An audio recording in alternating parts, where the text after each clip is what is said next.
The Wronged Daughter by Mary Wood. Read by Becky Hindley. Part 1. Blackburn and London, 1920–21.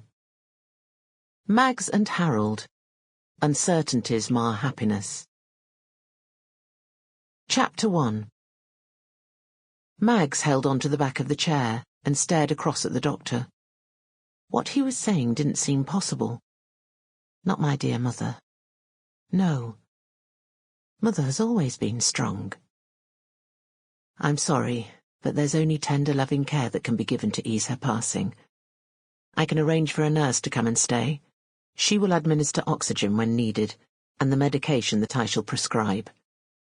But I'm afraid Belinda's weak heart is rapidly failing her. Weak heart? When did Mother ever have a weak heart? As Mags watched her father shake the doctor's hand, the thought rushed through her that he had changed too.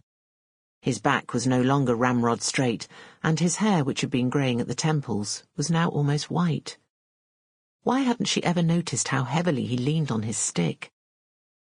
Suddenly, the part of her world that had always felt safe was crumbling. Life here in her beloved Blackburn was lived at a slow pace, even if for the most part she was kept busy running the mill. Always she was surrounded by familiar things and by people she'd grown up with. Now a big part of that, her family life, was being threatened. Margaret, the doctor is leaving. Where are your manners? No, Herbert, don't admonish her. Margaret has had a shock. You should have told her about her mother's condition. I counselled both you and Belinda many times over the years to do so. I'm sorry, Margaret. I should have insisted that you were told and were therefore prepared for the fact that what is happening now has always been inevitable. Your mother has had a heart condition for a long time.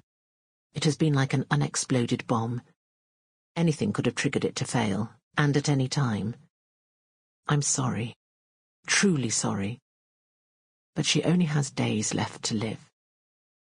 Mags shook her head. This wasn't happening.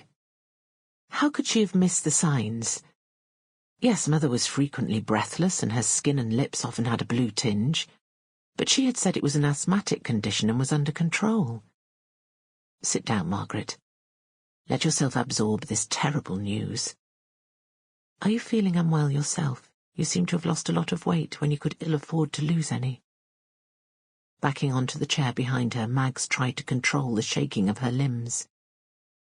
You've never spoken of the horrors you must have witnessed in Belgium. I thought you had recovered from them, but something has knocked you back.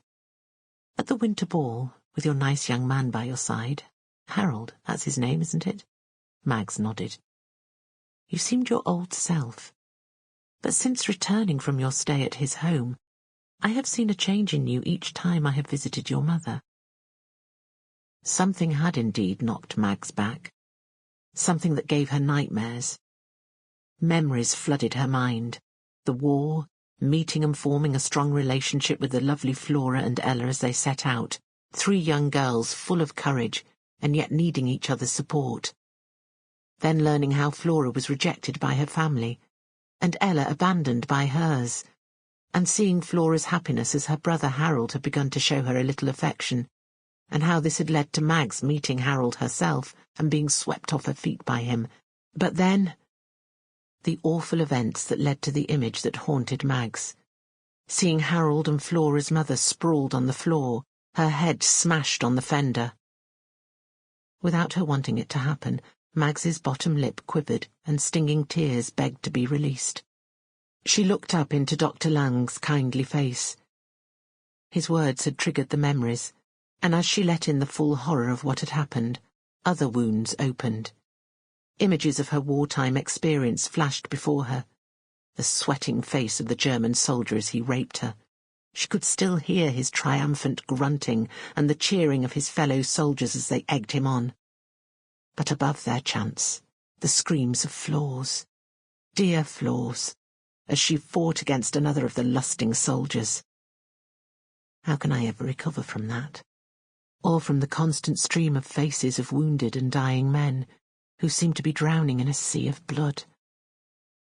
Margaret. Sample complete. Ready to continue?